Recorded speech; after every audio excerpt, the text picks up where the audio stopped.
Hi, I'm April from Spark Today, and we welcome you to Coffee with the Candidates. With Election Day fast approaching, we wanted to let you, the viewer, get to know some of your candidates.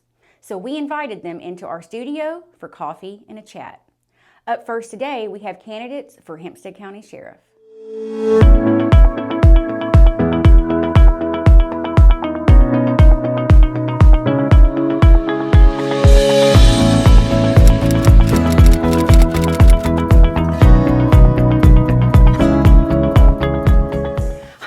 From Spark Today, and welcome to this segment of Coffee with the Candidates. We are coming to you from the Spark Today studios in downtown Hope, and I have with me this morning Sheriff James Singleton, up for re-election.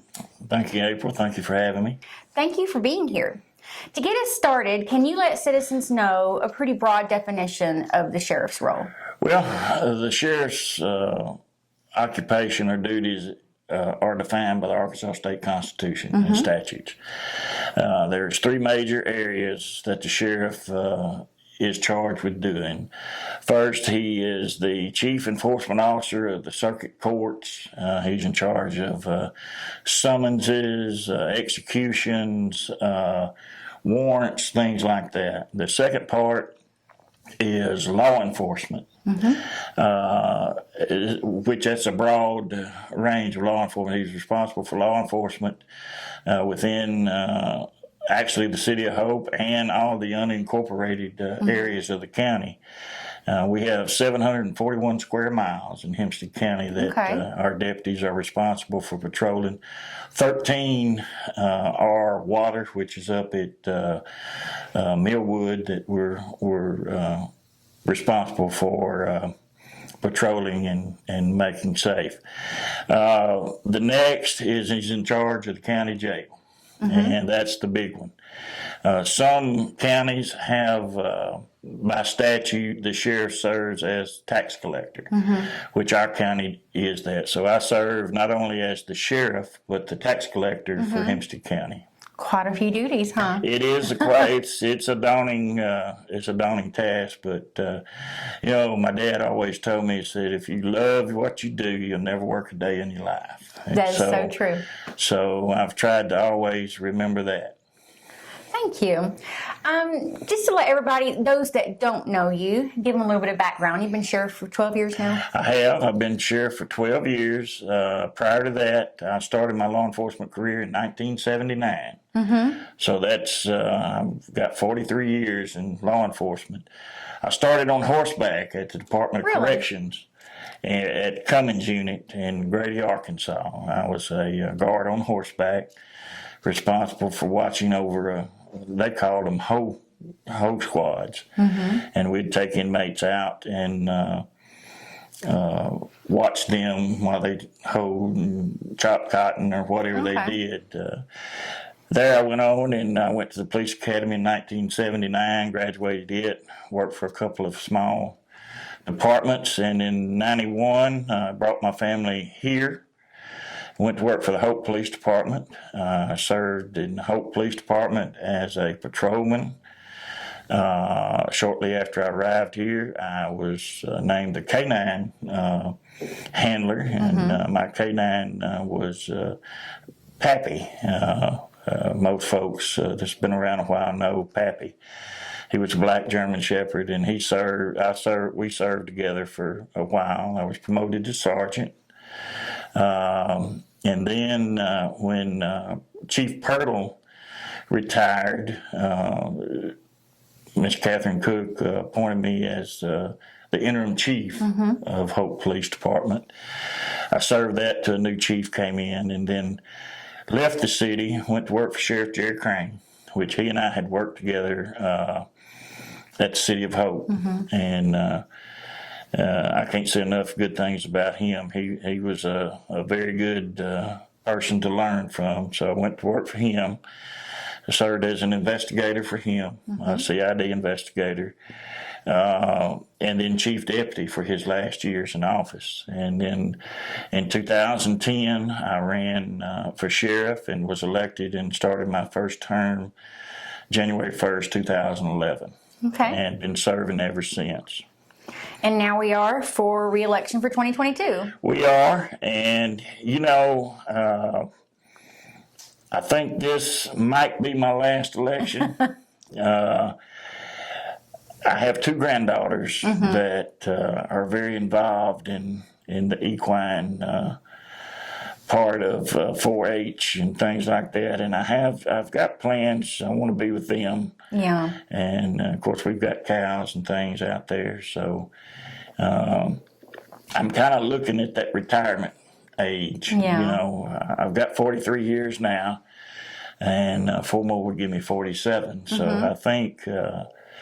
And I've also served 18 years in the Arkansas National Guard. Oh, okay. I served from 1976 to 1994 in a infantry company in southeast Arkansas, and was retired from there as a staff sergeant in charge of the fire direction control for the 81 millimeter mortars.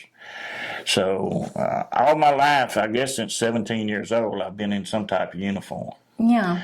And I really appreciate the citizens' support.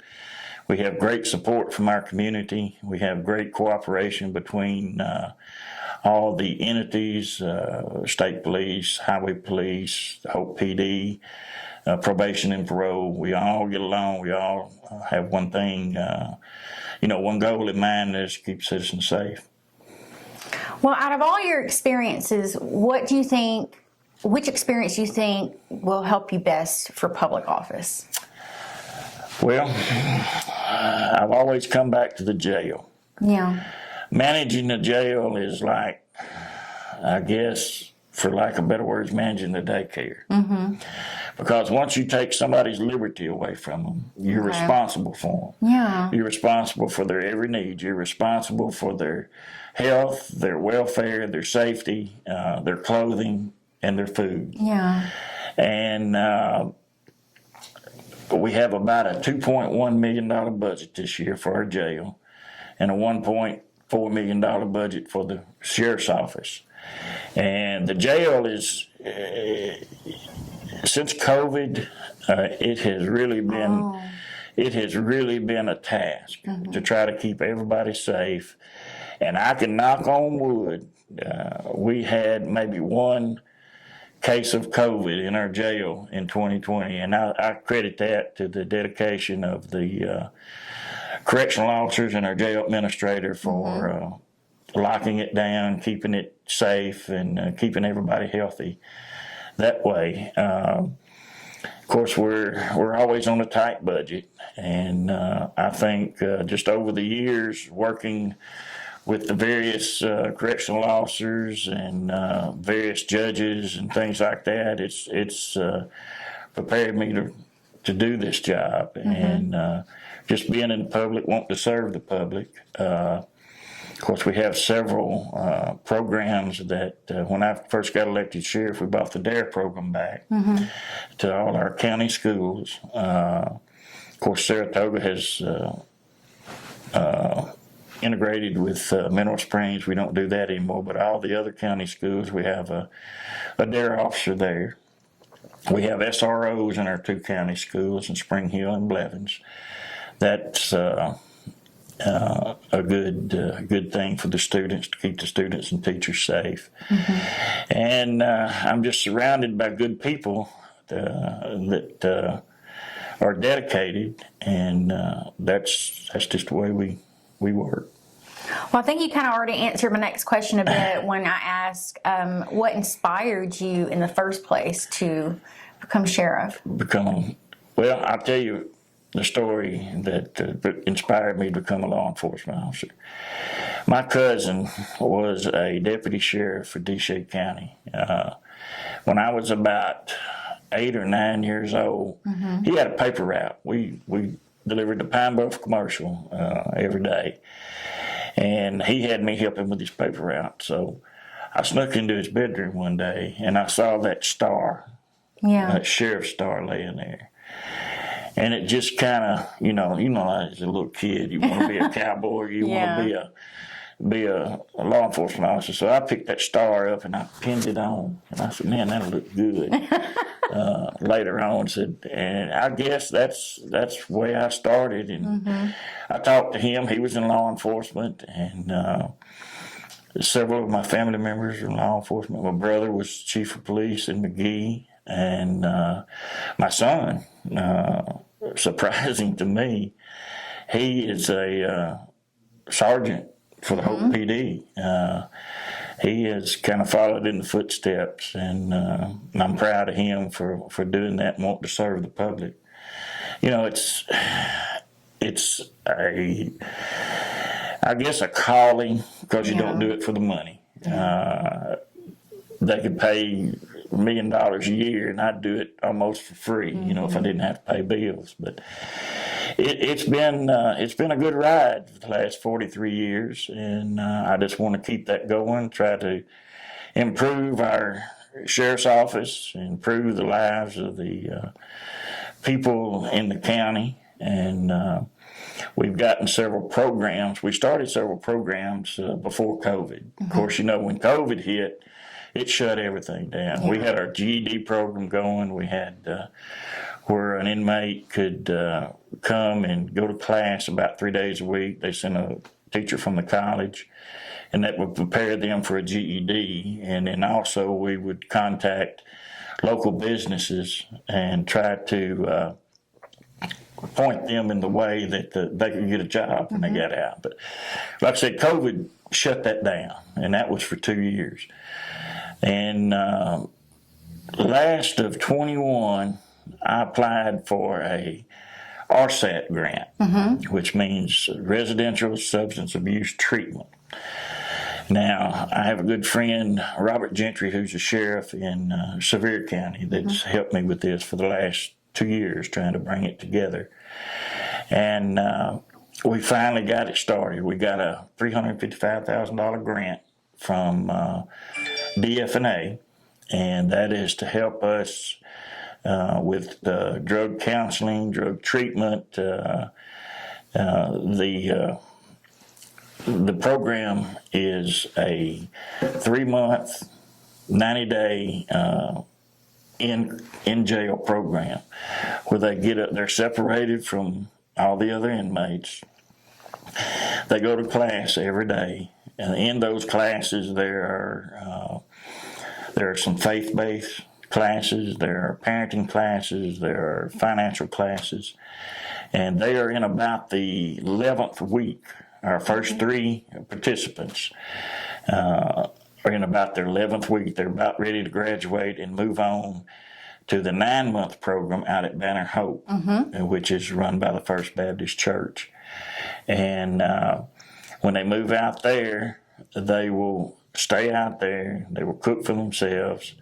They will go to skills classes such as HVAC, heating and air, small engine mechanics classes, working with wood, things like that. Daniel Bramlett, First Baptist Church, has been just phenomenal in helping us get this started. And we've already got about 22 chaplains and lay pastors and lay people that come to the jail to minister to the inmates. And before, during COVID, we didn't have that. We had a lot of trouble in the jail where they were just getting restless. And, 24 hours a day inside of a cell, you think about many things. But since we've started the chaplaincy program, since we started the RSAT program, we have relatively cut out all the violence in the jail. Yeah. And it's been well received by the inmates, and we're fixing to go into our next class. We hope to have 5 people participate in this class, and then the 3 out at Banner. So we'll have something going on all the time. And it's just, people get in jail and they don't have anything to do. They don't have any skills. They don't have a high school education. And it's just been a revolving door. We see the same people over and over and over again. And if we can just break the cycle, of course, that's our motto, breaking the cycle. If we can just break the cycle of one person, I think we've accomplished our mission. And with the pastors and the chaplains coming, having church services, having Bible classes and things like that, and also having people that's been there and done that. My program director is a recovered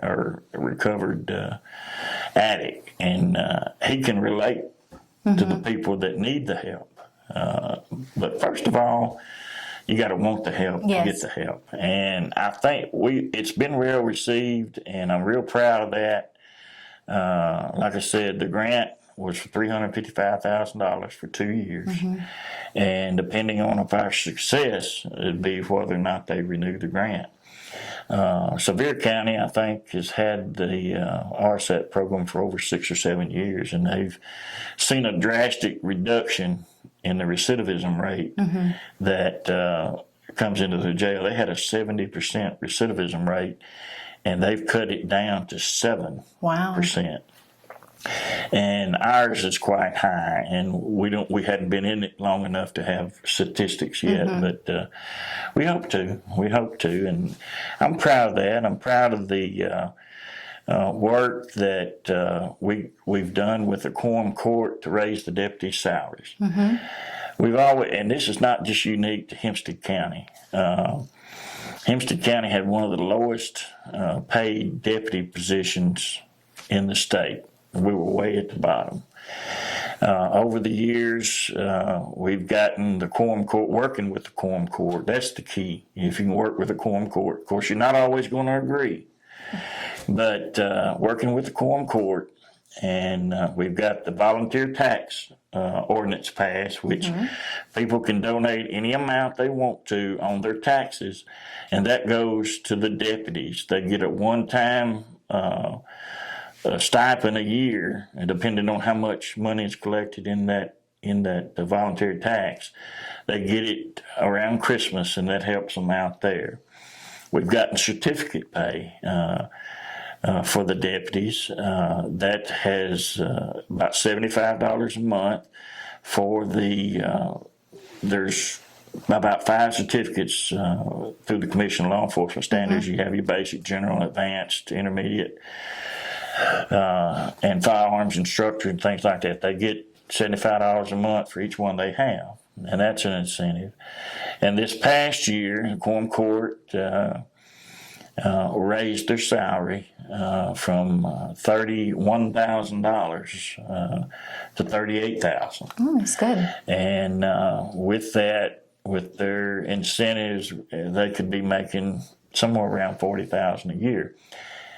That's still not up there with the state police or the city police. Yeah.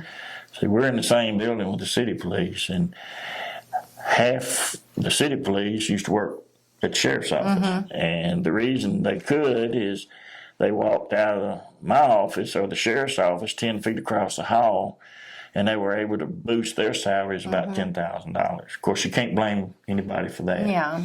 And you want the people that work for you to succeed and be happy. But we've been blessed, I think, to surround ourselves with people that really are dedicated to serve in Hempstead County and the law enforcement profession. Well, that's a good segue into my next question. You talked about some of the accomplishments you've made.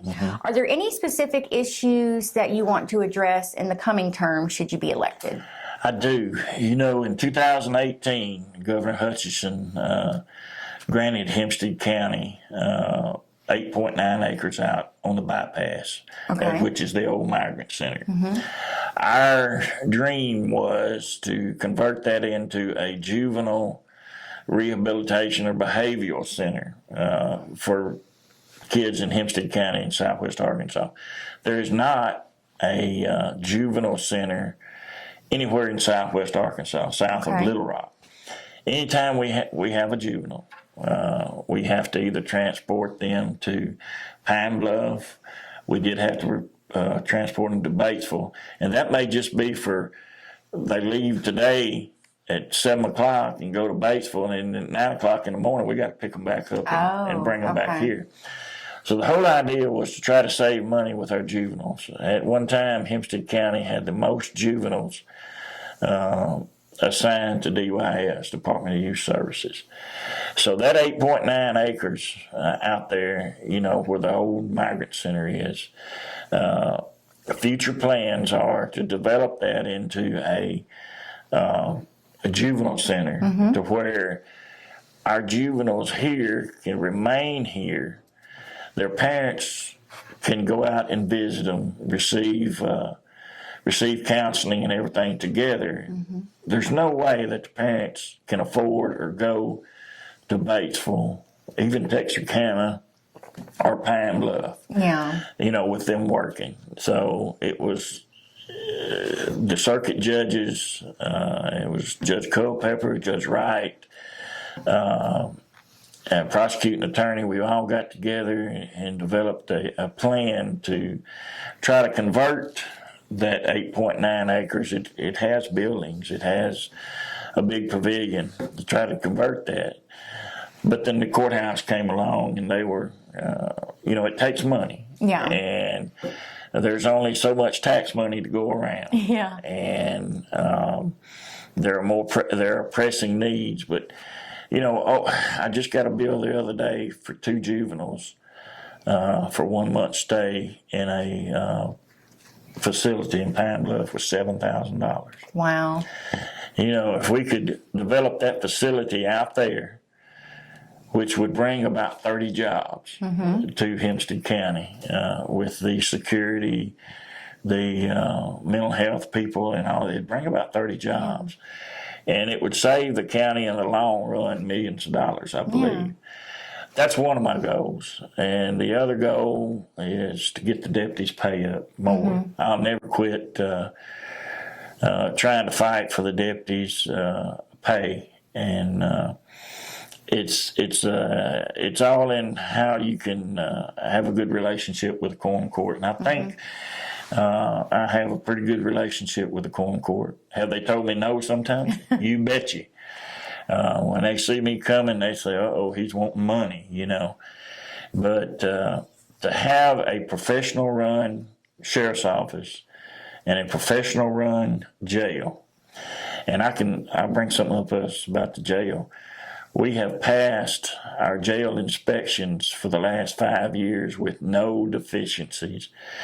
They say it's one of the best-run jails in the state, and I credit that to our correctional officers and our jail administrator. And we get inspected every so often, and I credit that to it's the people you surround yourself with that make my job easier, And I think I have a lot of professional people that are dedicated, and that's what it takes.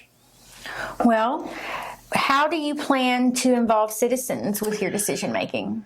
Well, going back to our RSET program, okay, I have a citizens group that made up of a citizen, law enforcement personnel, prosecuting attorney. I have a group there that we review each applicant for RSET and get there to all their stuff's laid out, what they've done, how long they've been in trouble, this, that, and the other. And I have a citizens review committee that helps us with that. Also, we have several little outreach programs that citizens are involved in. We have our Operation Christmas. Oh, yeah. Do you know about that? Our Operation Christmas is a deal where we try to provide as many Christmas presents to underprivileged kids as we can. We started that in 2017 with grants from Walmart and other businesses in town. We have a calendar that businesses put their ads and things into, but we raise money throughout the year. We have various fundraisers. We have ranch rodeos, things like that, fundraise. Since 2017, we've been able to provide over 1,000 kids in Hempstead County with a good Christmas. And I'm not talking about one or two presents. I'm talking about sackfuls. Yeah. And to see those kids and those smiling faces when they didn't think they were going to have a good Christmas, and see the parents is reward enough for that. That's one way we've involved the citizens. And just yesterday, Chief Wilson and I met with a group of pastors that are concerned about the uptick in gun violence here in Hempstead County, and we've met with the school officials, pastors, and coaches from Hope High School, because there's been an uptick in gun violence here in Hope, and of course it's been an uptick all across the country, but it's finally coming to our community, and we're forming a committee to try to see how to best combat the gun violence here in Hope and Hempstead County. And we had a good turnout yesterday. We had about 10 representatives, had 2 coaches from the high school. We had several pastors, and we've agreed to meet once every week or every other week to try to come up with something that would help us combat gun violence here in Hope and Hempstead County. Of course, you're familiar with the incidents that happened a couple of weeks ago with a young man losing his life to gun violence. It's not only that type of violence, suicides are on the rise here in Hempstead County. I talked to the coroner yesterday, and 5 suicides in 2021. 4 of them were gunshot related, and 1 was overdose. So we've got to do a better job of educating our kids when it comes to guns. I'm a very firm believer in the Second Amendment and support everybody's right to have a firearm if they're not a criminal, if they're not a felon. And we need to try to figure out a way to reduce the gun violence here in Hope and Hempstead County. And I think with this working group that we've formed, I think we'll come out with some good ideas. Okay. One of the ideas was that kids here in Hempstead County or Hope don't have anything to do. There's not any theaters, there's not any recreational facilities to speak of except at Fair Park, and there's no after school activities and things to do. So we're going to try to address all those and come up with some things that we think may help. Of course, you're never going to stop it. It's just like drugs. You're never going to stop it, but if we can make a dent in it, I think we'd make Hempstead County safer. And that's in a nutshell, what I'd like to accomplish over these next 4 years. And, with the people in Hempstead County,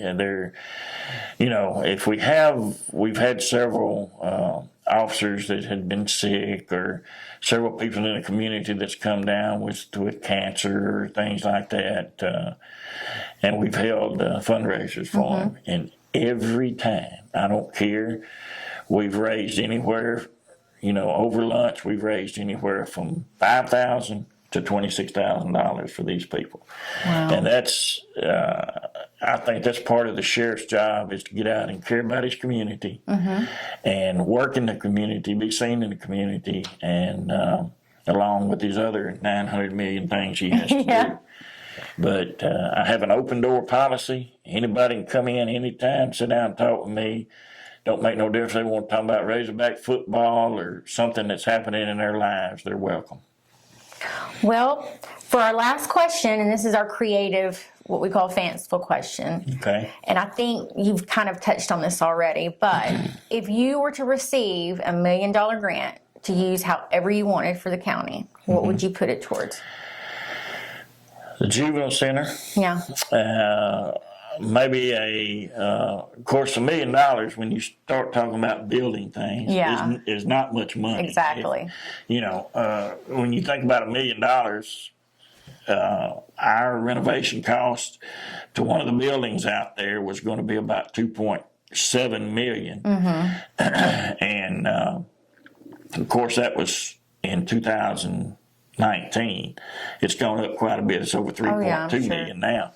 But anyway, $1 million I would like to see go towards something for the kids to do in Hempstead County, some type of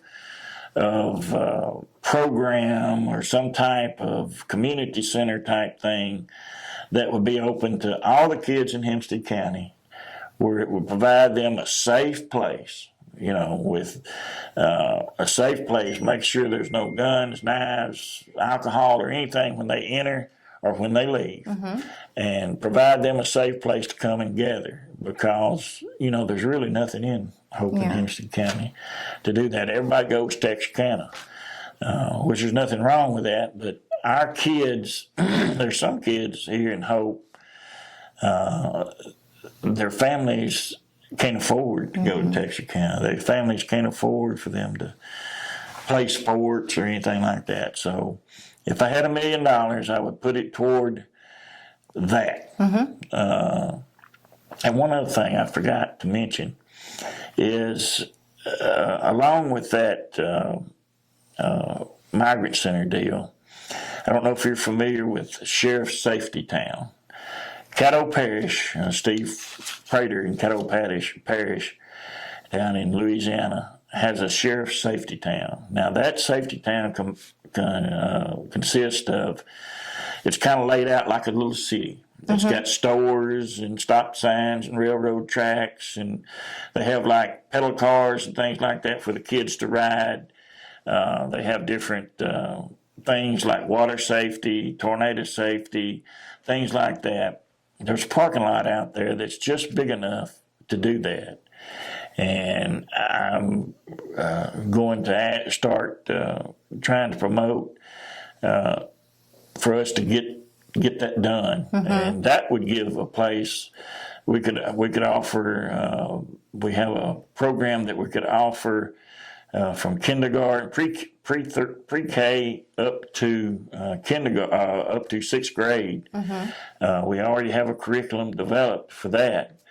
And I think with our RSET people and everything, we're going to be able to build those little, buildings and things, and make a street, and just teach them basically about safety, about gun safety, railroad safety, what to do, especially we live in an ag community.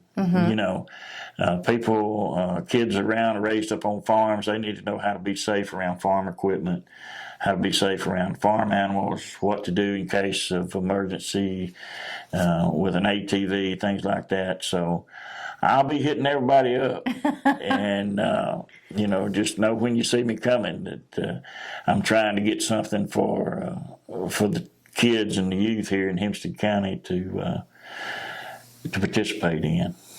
Well, thank you, Sheriff. Is there anything else you want voters to know before the election? I'd like you to vote for me. I appreciate the last 12 years I've had. Your confidence and support has just been overwhelming. I would like you to continue to support my administration, my officers, and above all, please pray for them each day. They have an undaunting task, and I just hope they make it home every day. And I pray for them every day. And I'd just like to ask everybody to pray for our officers, our first responders, our EMS personnel, firemen, because they do have one of the toughest jobs in our community. Thank you so much for being with us today. Thank you. I appreciate the visit. Yes.